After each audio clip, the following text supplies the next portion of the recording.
Hey guys, I'm Crystal, And I'm Ken, and this is Beyond the Satchel. where we deliver more than just the mail.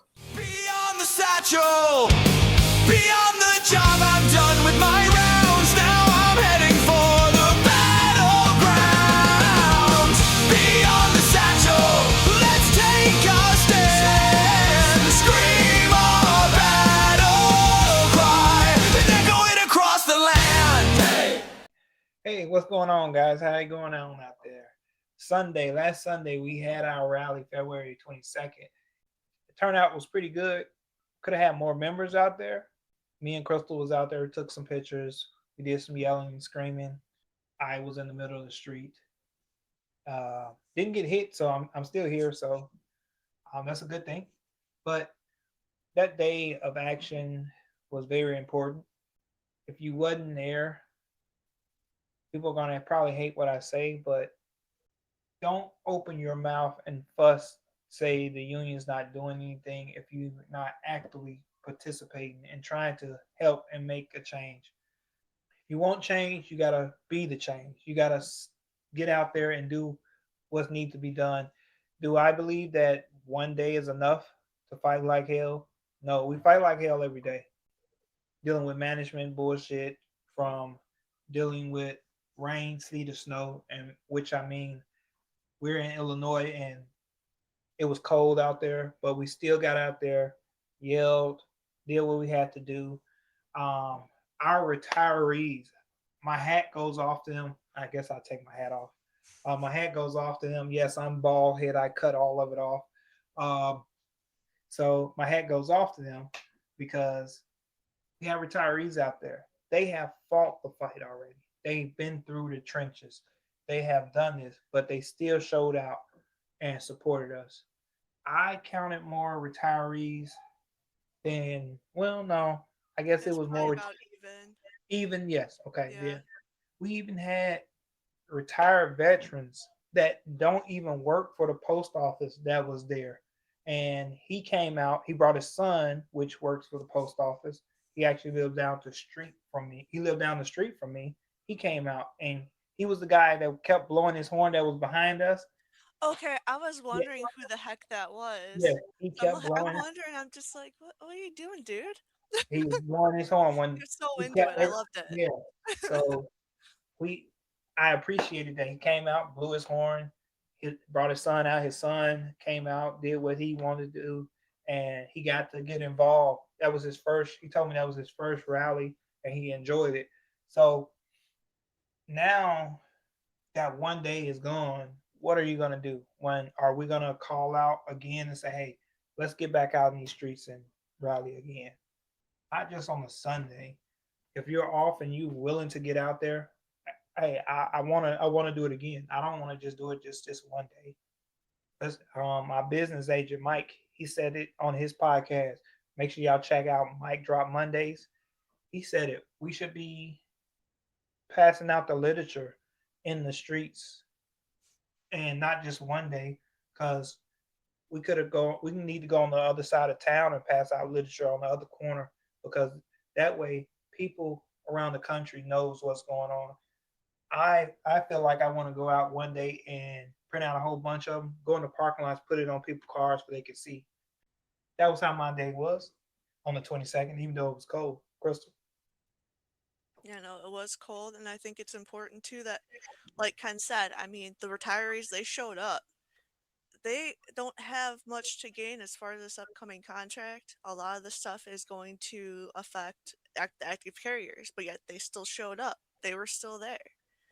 And it's kind of sad to see a lot of it is like just not a lot of people are getting involved or not active in what the union's doing. They come in, they pay their dues, they do their job and go home and just accept whatever happens instead of Exactly. getting involved.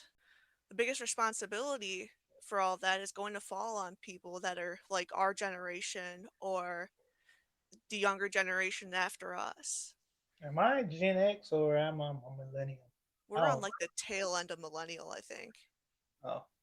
I So think we're that just makes us. barely still That, millennial. I guess that makes us old. we're old. It's fine. Okay. Okay. We're what they call, I guess I can say it, we're what they call the younger generation.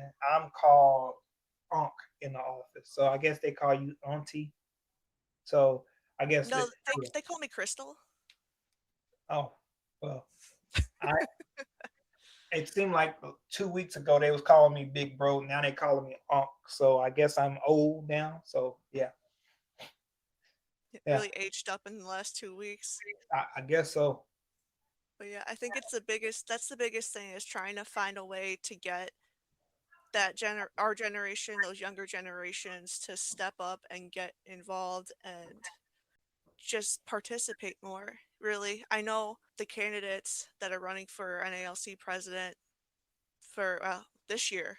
It's crazy to think that it's going to be this year. Dang, is this year? Yeah, I thought it was 20. Never mind. I'm gonna be quiet. it's 2026. Uh, um, but they talked about they talk about activating the um the rank and file, getting more like activating and getting everybody like joined together. But how do we do that? I, I We think it's. I'm sorry to cut you off. I think it's just the generation that's out there now. It's more of what are you gonna give me? I don't want to do it, but if somebody else can do it, I'm cool with it as long as I reap the benefits. I guess that's that type of generation we have that we're dealing with now. As what the 1970 strike, I love looking at that when I went through leadership and read the book, and then also I started looking up ads on YouTube, trying to find stuff about that, watching it, and I actually found it's on YouTube, and I think it was on. It showed a whole bunch. It's like an hour and a half long, and it talked about what they did and what they went through to get what they needed. We don't have the right to strike, but if we could put our voices out there like we did on the 22nd, of making noise like that on certain days, not every Sunday, not, because people have stuff they have to do. That's like some, for CCAs, that's their only off day. So maybe, oh yeah, maybe for yeah, some. maybe. And then some, that's like our only time that we get to spend time with our families and stuff like that for on Sundays, and maybe rotate it around. Maybe we get a group of people, because we have a lot of office have rotating days off. If you're off on Tuesday, let's get a group out there to do what they got to do. Off on Wednesday, if we could get that in motion, I think that will put more pressure, and it'll give more people an insight on what the post office is. I mean, that's going to be a lot of paper we're going to have to print and print and copy. I can just imagine how stacks of paper, but it'll be worth it, Absolutely. and not just having the same people come out and raise their voice and do what they need to do. We need more of our generation to come out and help, get involved. It's not just I'm not going to do anything. Don't have that attitude, because when you know you're in trouble, the same people that go out and argue and fight like hell to keep keep us going, to fight for the contract. And I know they love when they get the adjustments on their checks, when they see that payment. They, oh, I like it. I like it. What we do is a thankless job as a stewards, as the union, but that's something we sign on to, and we can't do it without the membership. We can't do it without our neighbors, our customers, our family members, whoever. I made the statement at the branch meeting. I don't care if you bring the dog, the kids, everybody. We all family. We need to do something. One fall, we all fall. And I don't know. When I was raised, if my brother was in trouble, if I didn't go help him, I was in trouble. So we in trouble. So when we need to get out there and fight, That parking lot at Tinley Park should have been full. Our branch has over 1,000 members. Everybody should have been out there. Everybody, especially if you live close to that post office in that area, just come out for like 20 minutes and act the Right. fool, getting your voice heard. Yeah, I mean, I personally I drove. It's about a 45-minute, 50-minute trek for me, depending on the traffic. And I still make it to all the Tell the branch truth. meetings. Tell the truth. Tell the truth. It was 2 hours. It was 2 hours. 2 hours. Don't let her lie to you guys. 2 hours. Well, You I-80, you driving never out? know. Yeah. You really never know what you're gonna get. Yeah. When we did the political fund on the road, I sat in traffic for 2 hours. Hell, I thought I was going to be stranded on the highway. I do want to circle back though to how you had mentioned like not our generation, well, our generation too, but even after us, how it's kind of they expect. I'm not in that generation. I'm in the generation before that generation. I'm not claiming this generation. Okay. That might get me beat up later on, but oh well. Anyways, um, but I think it's less about that kind of attitude and more about they haven't gotten to see the strength that this union can have. Because you look at the older generations and they've heard the stories firsthand from all these older carriers about, about the strike, about all the fighting and about all the contract negotiations, all those wins. Newer carriers, that generation that went through all that is starting to retire if they haven't already. They might not get to hear about all those experiences. And really, a lot of these past few years, it's kind of been almost like we're kind of been coasting and gotten just nonchalant and blasé about everything that's happening. And I think a big thing for me was like, I might not always agree with what Corey says, but he did an amazing job with bringing people's attention to what's going on. And he is part of the reason that I started getting involved more. So I give him credit where credit's due. I think he did a great job with that. Shout out, brother Corey. Check him out. Ada Arbitration. He got a good starter pack for any new stewards out there. That the first couple episodes, I listened to it on my route when I started out. Emailed him like, "Hey, can you send me something? Can you ask him questions?" He's, you know, and I adopted the word Corey. Let's go, motherfucker. That's what we need to do. I mean, at this point, that's what we need to do. That's where I say. I mean, we got to figure out how to get that same type of energy into this next generation after us, and even the generation after that. Yeah, and it Uh, just we need to lose that what can you do for me attitude and what I'm gonna do for myself and what I'm gonna do for others. That needs to be the attitude that we adopt. Not to what Crystal's gonna do for me out there. I'm gonna go stay at home and just sit back while she frees her butt off. And then when we get a raise, I'm like, yes, we got a raise, and I didn't do shit. If that was me, I would feel like crap. So yep. I encourage don't be that person. Yes, everybody has other things outside of work, but if you're making this a career, this is your livelihood. This is how you make ends meet. We don't want to make ends meet.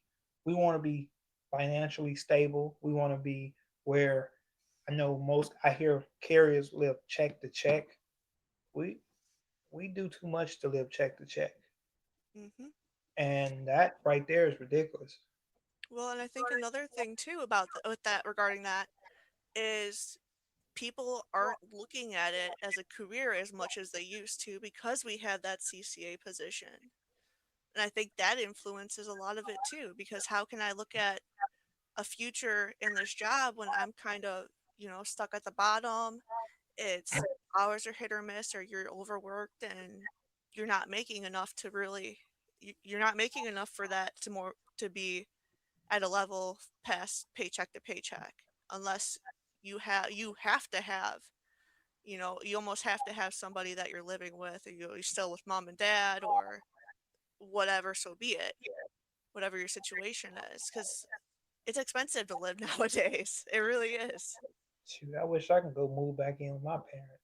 I right? hate, I hate being an adult. I wish I can go back. Hey, Bills, you know what? bills, Top food. on top of the bills and the mortgage, add some student loans on top of that, and then you can come talk to me. Well, I got the kids. You got the other stuff. That's So true. You do have the kids. I'll yeah. give you that. And So even and so, I said each kid is $1 million, and I got 5 of them. So I'm $5 million in debt. there you So go. Okay, I'll yeah, let you have that. I'll change that 6 million because my daughter adds an extra million to it. So and and I mean with me, for example, I'll use me. I go out there, I do what I got to do, provide for my family, and I hustle to make my money. I don't sell drugs. Let's clear that up now. I don't sell drugs. I just work hard as hell. I work hard as hell to provide for my family, and I look at my brothers and sisters, and they struggle, and that really hurts me.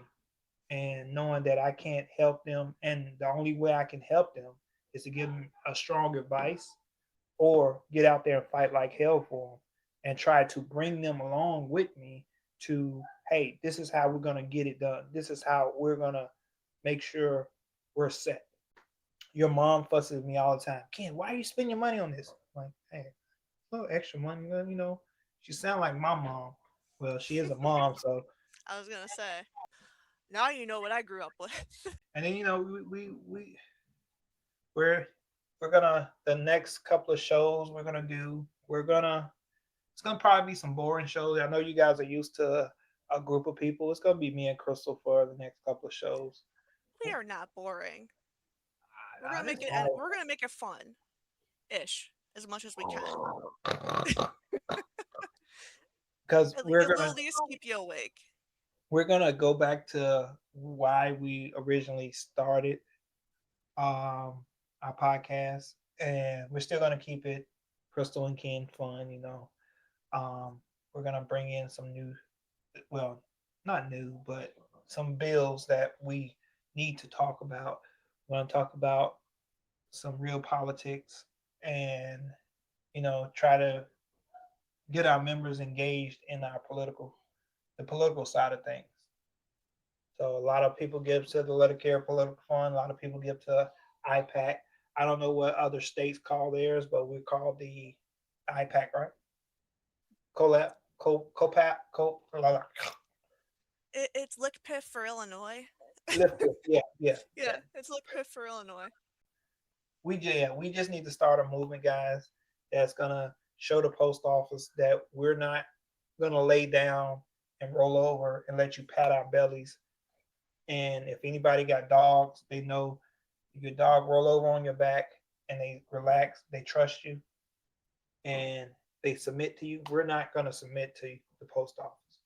And I'm hoping that we do not do that this year when it comes to that contract being signed. I hope that the president takes our thoughts and our opinions in consideration when he goes to negotiate at the table. Yeah. So, again, I'm Ken, And I'm Crystal. and we're fighting like hell. Be